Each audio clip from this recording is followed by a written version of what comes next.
사도행전 말씀을 계속해서 보고 있습니다. 성령의 임재가 있었고 그 성령의 임재 가운데 한 마음이 됐어요. 교회가 하나 되는 하나 되게 하기 위해 가장 중요한 건 그래서 예배를 통해 성령의 임재를 구하는 것이죠.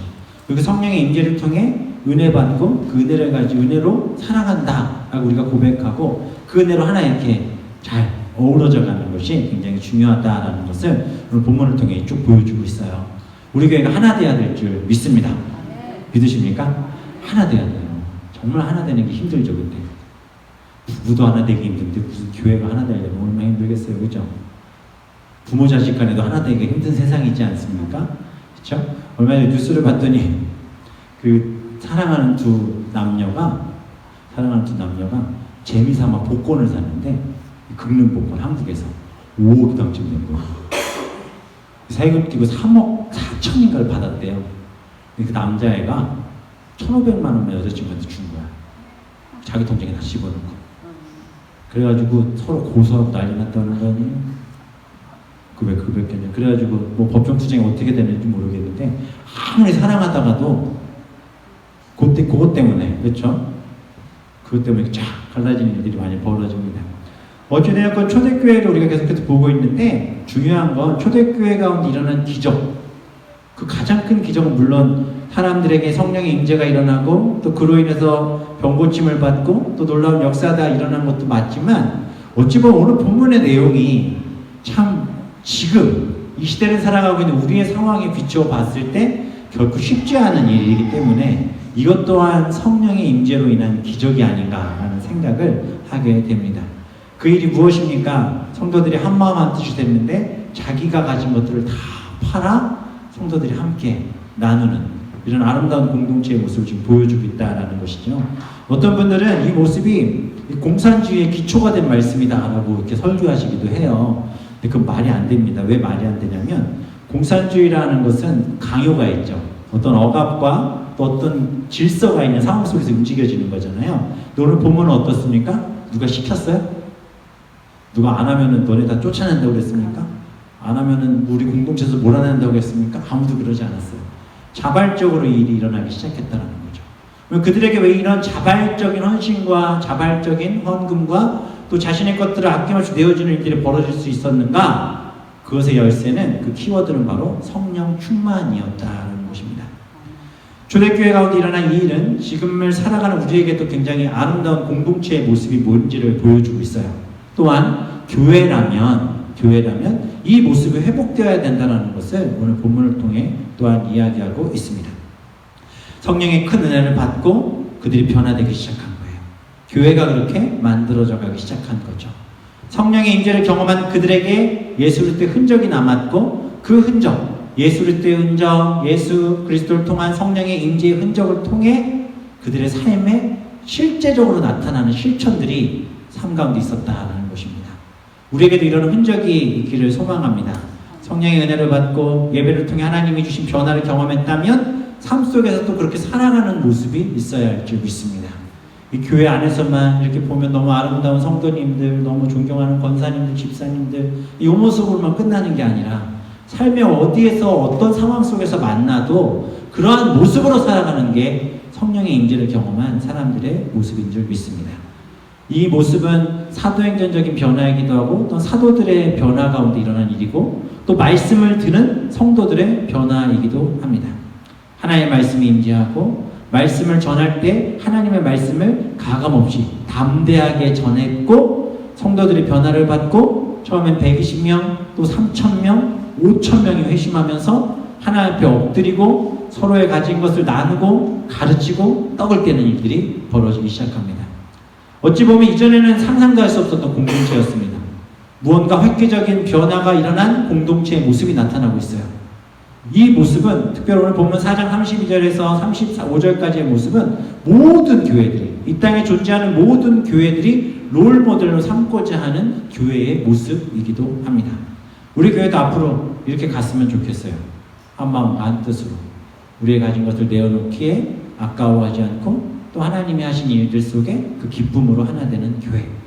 은혜가 있었기에 일이 가능한 줄 믿습니다. 오늘 보면 32절에서 이렇게 얘기하죠. 믿는 무리가 한 마음과 한 뜻이 되어 모든 물건을 서로 통용하고 자기 재물을 조금이라도 자기 것이라 하는 이가 하나가 없다라는 것입니다. 여기서 중요한 것은요, 한 마음과 한 뜻이 되었다라는 거예요. 한 마음과 한 뜻이 되었다. 우리 교회는 한 마음입니까? 한 뜻을 위해 나아가고 있으십니까? 우리 교회 조금 독특하죠? 그렇죠? 다들 한 마음인가? 한 뜻인가에 대한 그 갈림길에서 애매하게 생각하는 분들이 종종 있으신 것 같아요. 근데 우리는 한 마음과 한 뜻을 향해 나아가는 공동체인 줄 믿습니다. 여기에서 푸시케라는 단어와 하나라는 단어가 합쳐져서 미아라는 단어가 합쳐졌어요. 그래서 미아 푸시케라는 단어가 한 마음 한 뜻이라는 단어인데 이것을 원어적 의미로 풀면요, 한 영혼 한 생명이라는 뜻이에요. 그러니까 한 마음과 한 뜻이라는 것은 뭐냐면 하나의 몸이라는 뜻을 의미해요. 미아 푸시케라는 단어가 한 생명이라는 거예요. 그래서 우리가 한 생명이라는 거예요. 그래서 우리 성도들 중에 누가 아프면 같이 아파야 돼요. 아멘이 한나는 것입니다. 전 지난 2주간 너무 많이 아팠다가 살아났다, 아팠다가 살아났다, 아팠다가 살아났다, 아팠다가 살아났어요. 하나님께서 말씀을 준비하게 하시면서 자꾸 그런 일들을 일부러 보여주셨는지 모르겠지만 그 수술하는 지체들이 왜 이렇게 많았는지 2주 동안 제가 큰 교회에도 오래 있어봤지만 2주간 4명이 수술하는 3명, 4명 이렇게 수술하는 경우는 거의 없었거든요. 근데 하나님께서 자꾸 그 마음을 주시는 것 같아요. 같이 아파야지, 같이 기도해야지, 같이 염려해야지, 같이 걱정해야지. 이게 우리 안에 있어야 될 줄 믿습니다.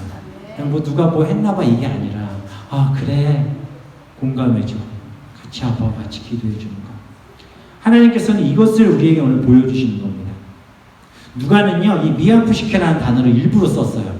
이 단어 자체가 원래는 사랑의 공동체, 하나의 생명이라는 뜻이잖아요. 사실 누가가 이 본문을 쓸 때 그리스도인들이 이렇게 엄청나게 막 성장해 나가고 부흥하기 시작하고, 특별히 이때 많이 행해졌던 게 이제 성찬식이었거든요. 예수님의 살과 피를 막 나눈다 이런 얘기들이 오고 가니까 이것을 이렇게 비꼬으려는 사람들이 어떤 얘기들을 했냐면 쟤네 사람 잡아먹는다, 쟤네 무서운 종교다, 막 이런 얘기들도 실제적으로 오고 갔어요. 이게 초대교회 때도 있었지만 실제로 좀 더 개혁해서 종교개혁 시대 인근에도 그 개혁화된 그 교회, 로마인 카톨릭에서 개혁화된 교회들을 비꼬고 그들을 박해하려 할 때도 이 얘기들을 많이 했어요. 예수님의 살과 피를 기념하고 나누잖아요. 우리가 예수님의 살을 나눕니다, 예수님의 피를 나눕니다 이러니까 전혀 모르는 사람들 이걸 보고 지고선 쟤네들 이상한 사람들, 야만이다 뭐 이렇게 얘기를 했거든요. 근데 누가가 그런 상황들을 알았기에 이것을 가지고 이 교회는 하나의 생명이다, 미아푸시케라는 단어를 통해서 사랑의 공동체다 라는 것을 이야기하면서 누구를 자연스럽게 이렇게 수면 위로 올리고 싶었냐면 바로 예수 그리스도인 줄 믿습니다. 예수 그리스도를 통해 은혜의 공동체라는 거예요. 예수 그리스도가 머리가 된 하나의 공동체라는 거예요. 그것을 지금 오늘 본문의 말씀을 통해서 이야기하면서 우리는 그냥 만들어진 공동체가 아니라 예수 그리스도의 십자가의 죽으심으로 하나됨을 이룬 하나의 생명을 공유한 공동체다라고 말하고 있는 거예요. 이게 왜 중요하냐면요, 우리가 예수 그리스도의 십자가의 은혜로 인해 이 땅 가운데 살아가고 사랑하고 있는 공동체라는 것이 우리의 정체성으로 있는 것이 굉장히 중요한 거예요. 이것이 핵심이에요. 우리 옆에 있는 성도들을 사랑할 수 있는 이유는 나는 죽을 수밖에 없는 죄인이었지만 나를 구원하신 예수 그리스도의 십자가의 은혜에 힘입어 우리가 그렇게 사랑하는 거예요. 무슨 얘기인지 아시겠습니까? 그 사랑으로 인해 서로에게 섬기고 나눌 수 있는 거예요. 왜? 나는 아무것도 가질 수 없는 존재, 나는 죄 가운데 죽을 수밖에 없는 존재였지만 예수님이 나를 구원하신 그 은혜가 감격해서, 그 은혜가 감사해서 나누고 섬기는 것임을 믿으시기 바랍니다. 이게 굉장히 중요한 포인트예요. 세상에 어려운 일들이 벌어지면, 무슨 쓰나미가 몰려오거나 무슨 화재가 나거나 재난 현장이 되면 종교 단체들 여기저기서 막 후원을 하잖아요. 막 도네이션을 하잖아요. 그죠? 성금을 내잖아요. 이것과 우리 다른 개념으로 그들을 섬겨야 되는 거예요. 무슨 얘기인지 아시겠습니까? 그냥 불쌍해서 그들의 처지가 조금 안 돼서 돈을 모아서 주는 개념이 아니에요. 그리스도인들은 어떤 개념이어야 됩니까? 하나님이 주신 그 은혜에 감사함으로 그 빚진 대하는 마음을 우리에게 주신 것을 통해 예수 그리스도의 사랑을 보여주는 게 우리가 하는 행위입니다. 무슨 얘기인지 이해하셨어요? 그래서 우리는 그냥 돈을 주고 내가 이만큼 주었다라고 자랑하며 살아가는 인생이 아니라, 이것은 예수 그리스도의 은혜로 주어진 것을 그들과 나눈다라는 개념으로 가셔야 될 줄 믿습니다. 교회도 마찬가지예요. 교회에서 섬기고 봉사하고 헌금하는 일도 똑같은 거예요. 11조를 내고 감사헌금을 내고 또 내가 어떤 선교나 아니면 교회 어떤 일들이 있을 때 헌금을 하고 또 내 시간을 쪼개어내는 것도 동일한 거예요. 우리는 자꾸 그러한 것들을 하고 나면 그 누군가 알아주길 바라는 마음이 있지만 그게 아니라 내가 하나님의 받은 은혜가 있기 때문에 그 은혜를 하나님 앞에 우리 성도들에게 나누는 행위로 나아가야 된다는 거예요. 그래서 그 상황 속에서는 사람의 이름이 드러나는 게 아니죠. 누구의 이름이 드러나야 돼요? 오직 예수 그리스도의 이름만 드러나야 되는 것인 줄 믿으시기 바랍니다. 이 마음 갖고 하면 상처받을 일도 없고요. 내가 이렇게 했기 때문에 어떠한 보상을 받을 생각을 하지도 않는 거예요. 왜? 은혜를 받았으니까 하는 건데 이미 내가 받은 것이 있기 때문에 하나님 앞에 갚아가는 시간인 건데 그게 아니라고 착각하는 경우들이 많다라는 거죠. 교회에도 그런 경우들이 참 많죠. 우리는 진노와 형벌과 죽을 수밖에 없던 사람이라는 것을 믿으십니까? 믿으십니까? 그 사실을 인정하십니까? 우리 죽어야 되는 사람들이에요. 그런데 예수의 피값으로 용서받으신 걸 또 믿으십니까? 그래서 우리 그 사랑을 통해 표현할 길이 없잖아요. 우리가 어떻게 그 사랑과 그 은혜를 갚아나갈 수가 있겠어요? 그렇죠? 그렇기 때문에 우리가 우리에게 주신 것을 통해 시간과 재정과 이 모든 것들을 통해 하나님께 내어드리는 거예요. 이게 바로 초대교회가 일어났던 거예요.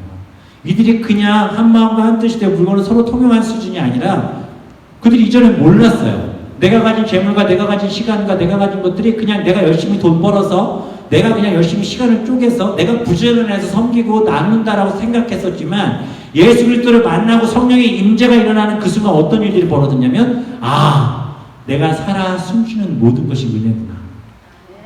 내가 죽어 지옥 갈 멸망당할 사람이었는데 예수 그리스도를 만나고 성령을 통해 깨닫고 나니까 내가 지금 살아 숨을 쉬고 있는 것 모든 것이 은혜구나. 내가 잘해서 번 것, 내가 잘해서 확보된 시간이 아니라 하나님이 내게 주신 시간이구나. 하나님이 내게 주신 재물이구나. 그러니까 자연스러우신 거예요. 자연스럽게. 이것이 우리의 신앙의 기본이 되시기를 주님의 이름으로 축원합니다. 그래서 물질적인 여유가 있는 자들은 가난한 자들을 위해 자신의 물질을 내놓았고 그것을 자랑하며 내놓지도 않고 하나님의 것을 그의 뜻과 그의 영광을 위해 내놓기 시작한 거예요. 그렇다고 해서 초대교회 가운데 가만히 있어도 누가 내 걸 채워주는구나 해서 게으르게 있었던 사람은 아무도 없었습니다. 각자의 역할대로 각자가 할 수 있는 영향력대로 그들은 하나님 앞에 그들의 시간을 내어드렸다는 것이죠. 이러한 연합이 우리 가운데 있어야 돼요. 이런 사랑이 우리 가운데 있어야 돼요.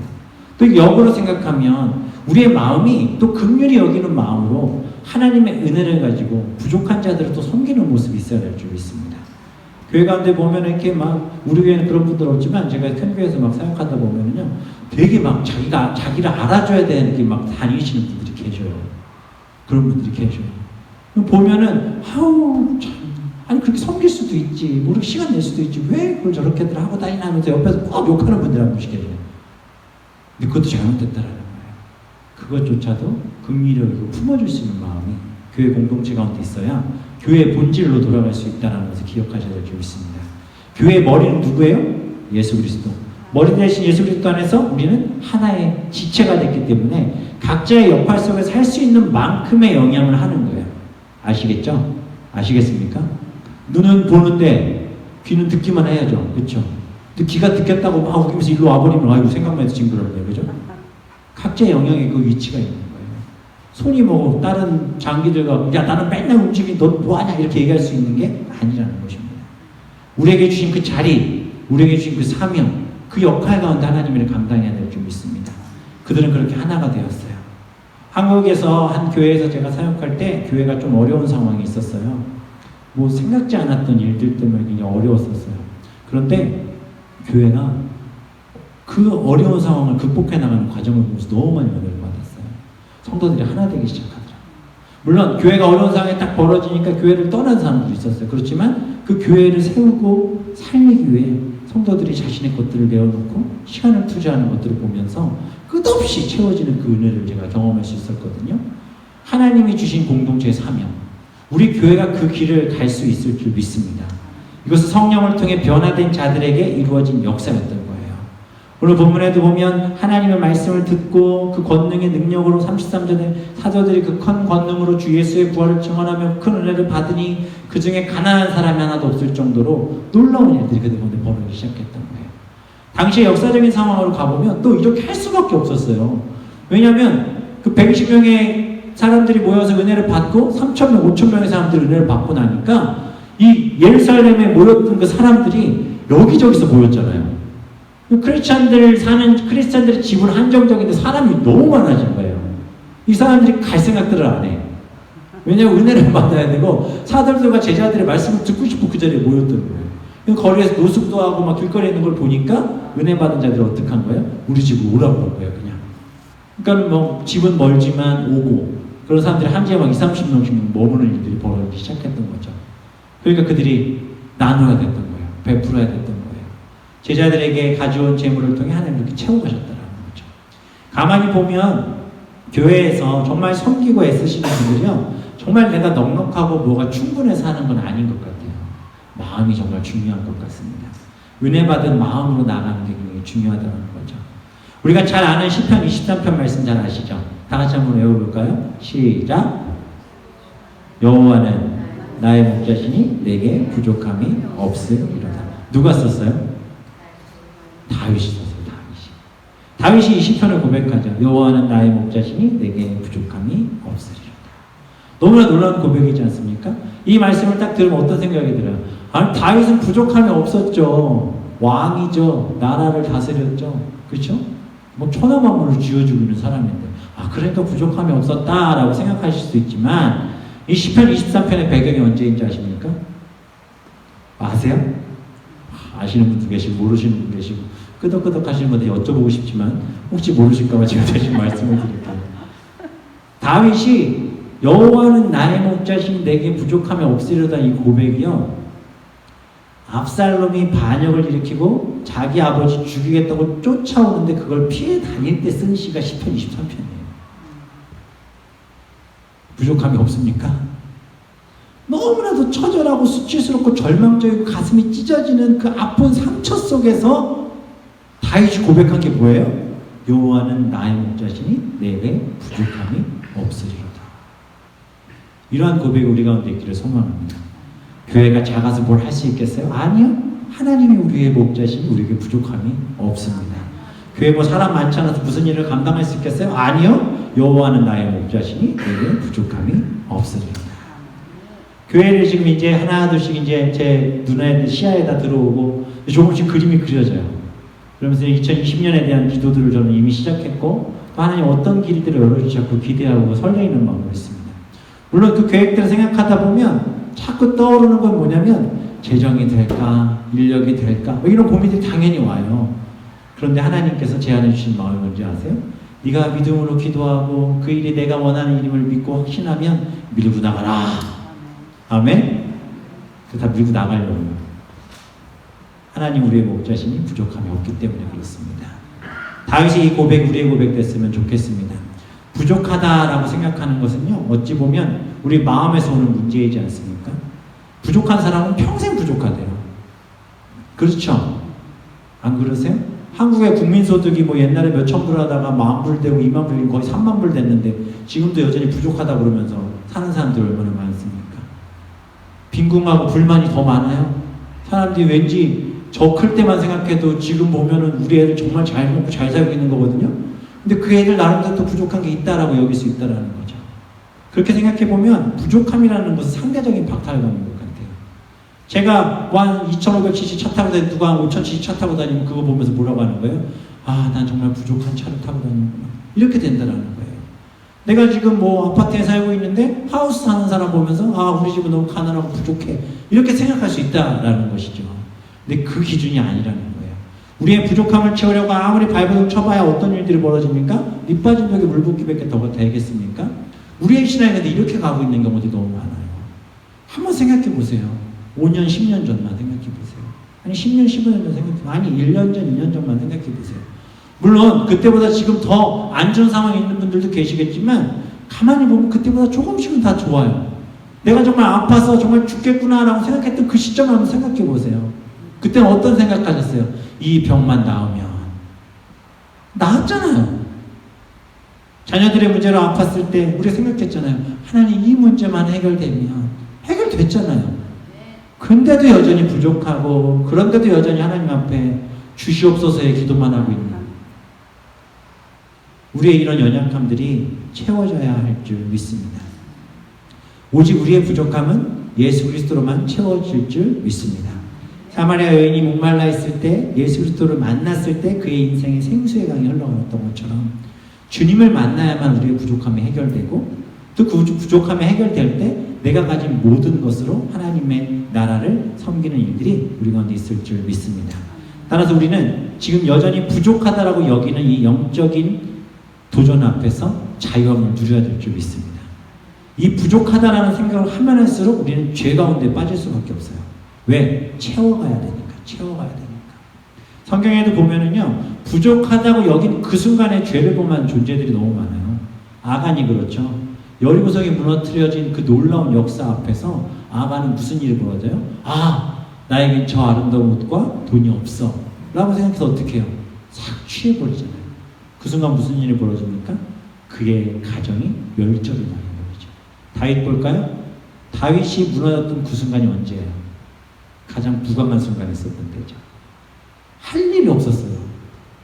군대를 보내놓고 군대는 잘 싸워서 계속 이긴다는 승전의 소식만 오고, 그러니까 다윗이 뭐예요? 부족함이 없는 그 순간 속에 있었는데 그가 어떻게 해요? 밖으로 돌아다니다가 어떤 일을 봅니까? 밧세바를 범한 사건이 그때 벌어지게 되는 거죠. 부족함이 없다라고 할 수밖에 없는 그 순간임에도 부족함을 찾던 다윗. 가장 부강한 나라의 모든 것을 가진 그가 여전히 정욕과 욕심에 사로잡혀 벌어진 일이 밧세바 사건이었던 거예요. 밧세바 보고 내 여인으로 삼을 생각하죠?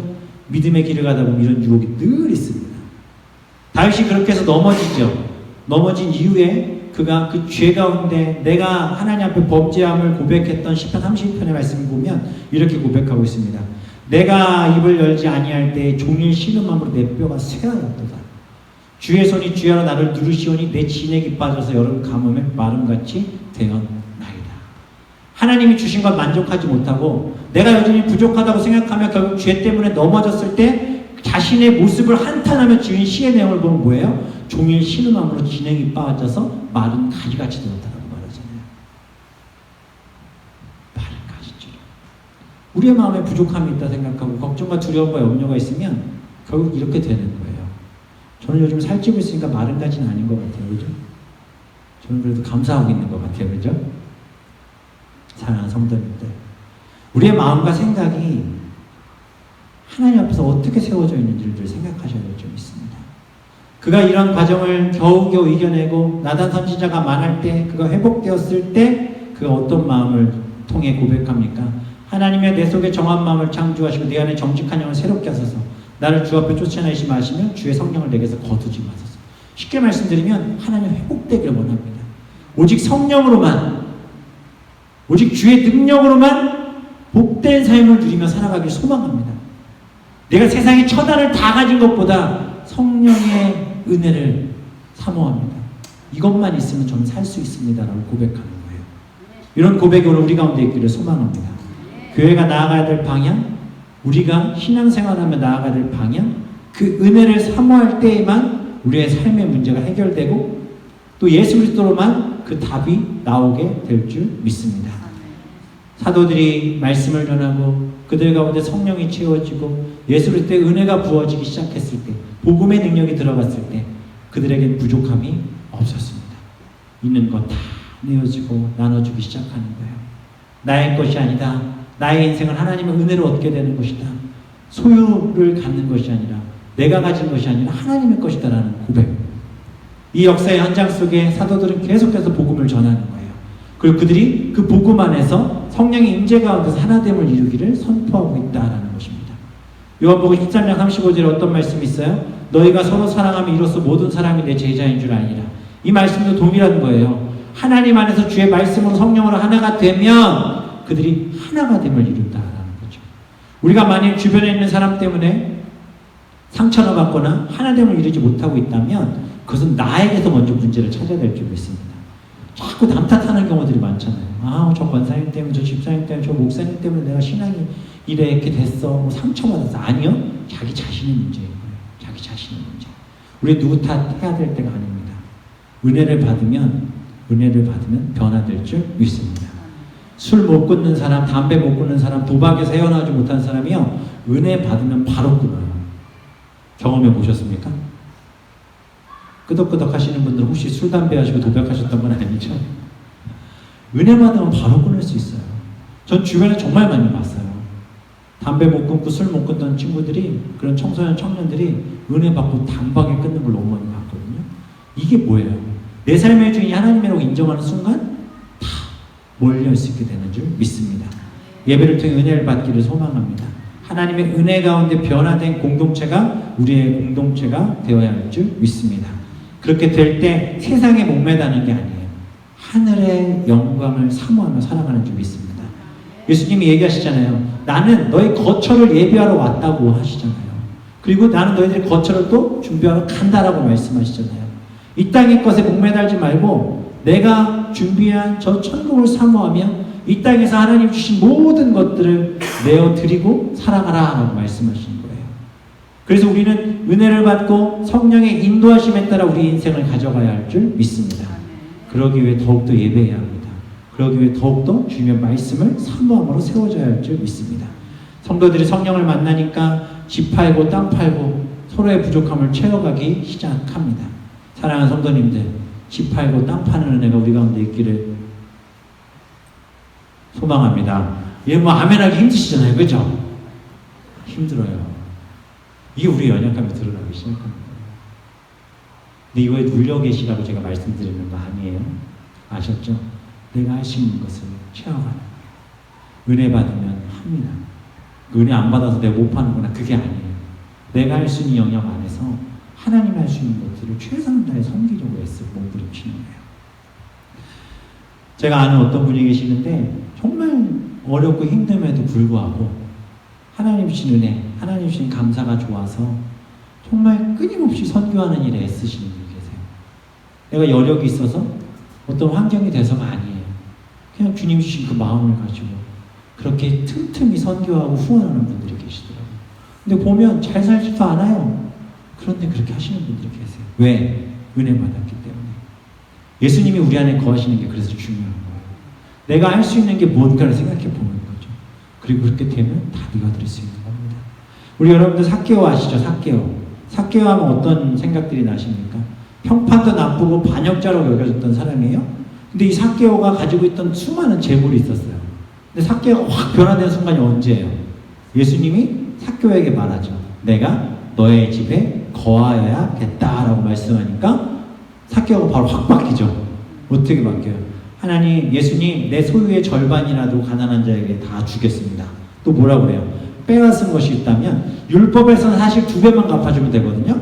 삭개오는 4갑절을 갚겠다고 선포하는 거예요. 이런 믿음의 고백 우리가 되기를 소망합니다. 예수님이 내 안에 들어오시면 우리에게 그런 일들이 변화되고 일어나는 줄 믿습니다. 저희들이 선교를 갑니다. 쉽지 않은 결정들을 통해 움직이시는 우리 성도님들이 계세요. 그분들은 시간이 있어서 가는 게 아니에요. 여력이 있어서 가는 게 아니에요. 그렇지만 그 길을 갑니다. 왜? 하나님이 주신 그 은혜를 사모하기 때문에. 그 믿음의 고백의 발걸음이 하나님의 역사를 만들어가는 줄 믿습니다. 그러나 그렇게 하지 못하는 분들이 계시죠? 그걸 못하시는 분들은 함께 기도하고 함께 그 자리 가운데 있어야 될 줄 믿습니다. 선교 가 있을 때 집에서 그냥 멍하니 계시지 마시고요. 계속 기도해 주셔야 돼요. 아셨죠? 간 사람이 있으면 보낸 사람도 있어야죠.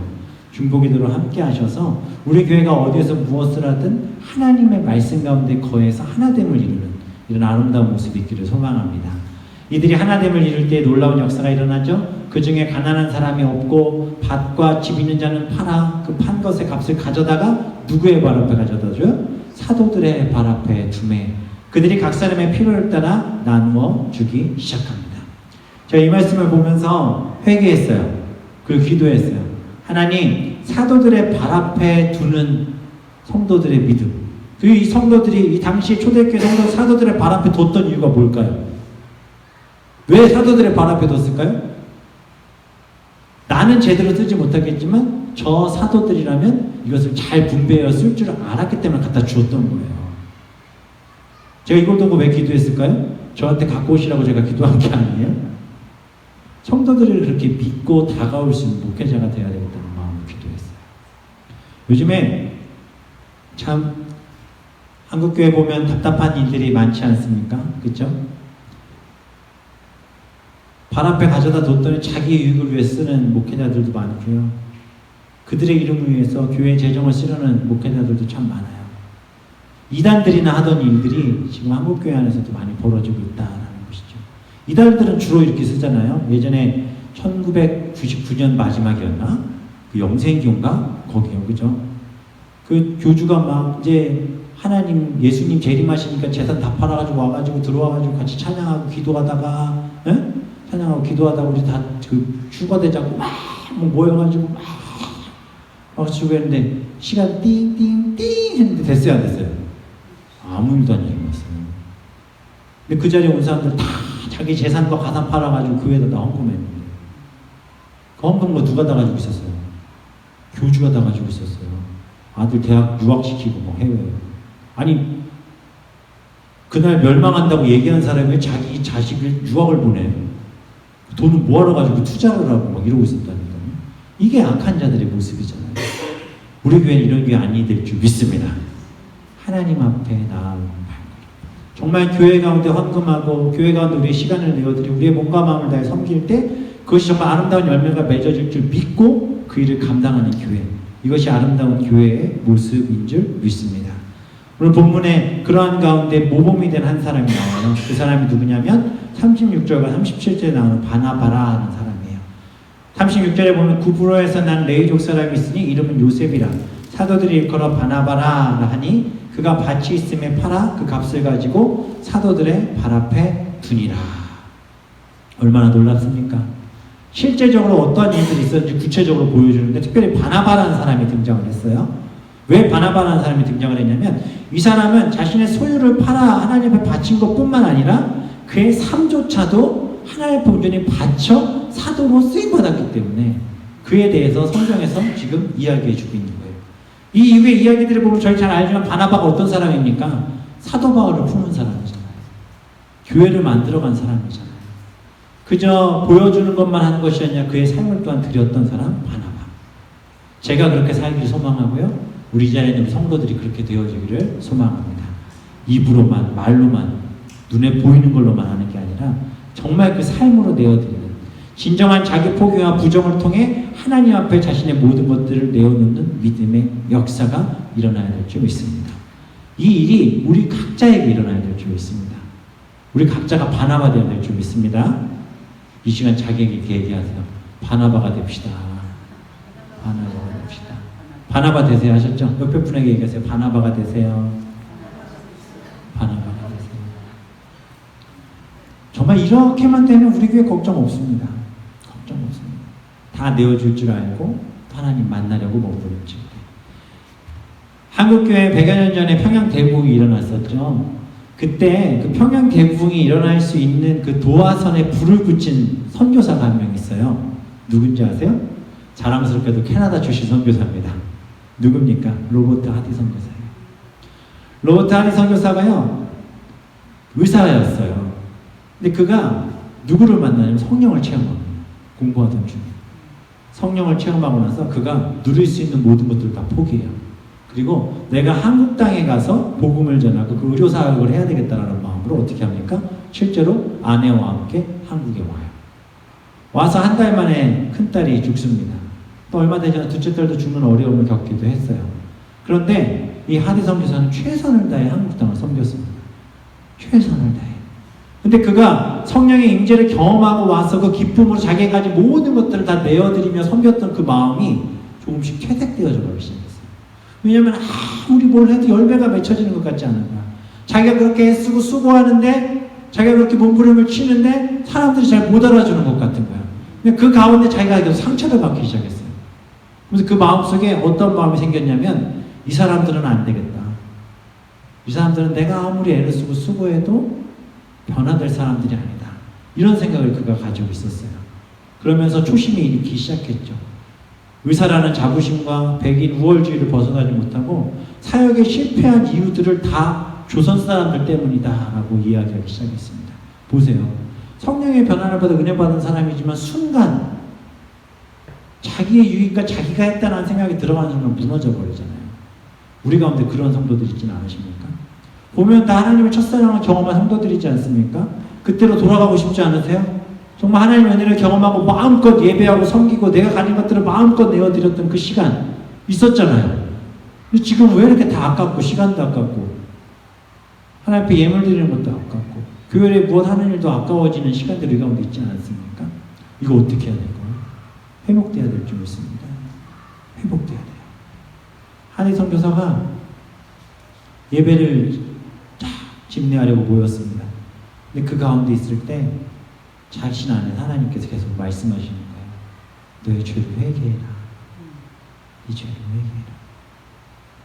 그 성령의 임재가 그의 가운데 다시 한번 찾아왔습니다. 하나님께 그의 마음 안에 감동을 주신 거예요. 회복되기 시작한 거죠. 그분이 대놓고 고백을 해요. 내가 당신들을 멸시했고 내 잘못을 다 당신들 탓이라고 얘기했습니다.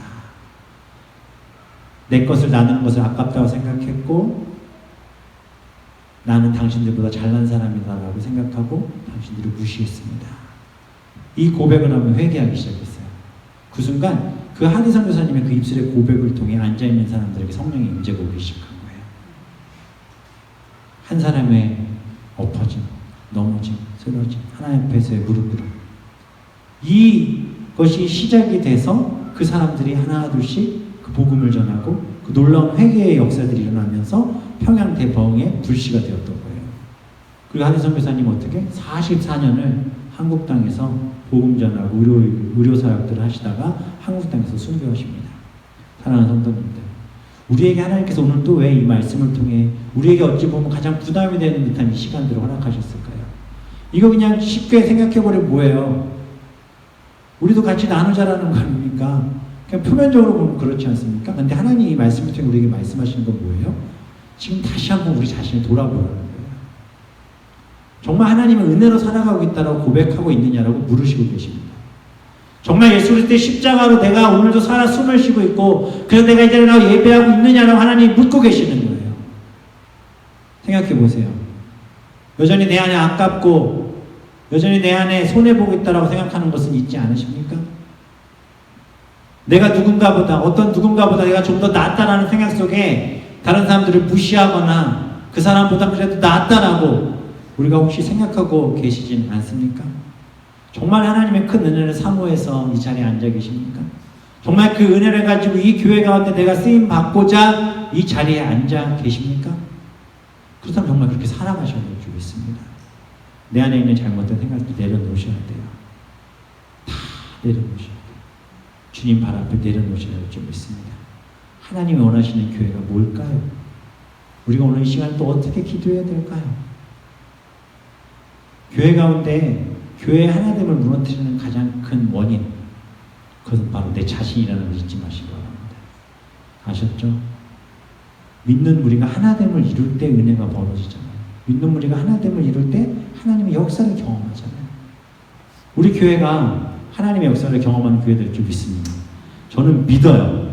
그리고 확신합니다. 이 이름에 우리가 하나 돼야 돼요. 다 내려놓으셔야 돼요. 부족하고 연약한 거 있는 건 당연해요. 저도 마찬가지고.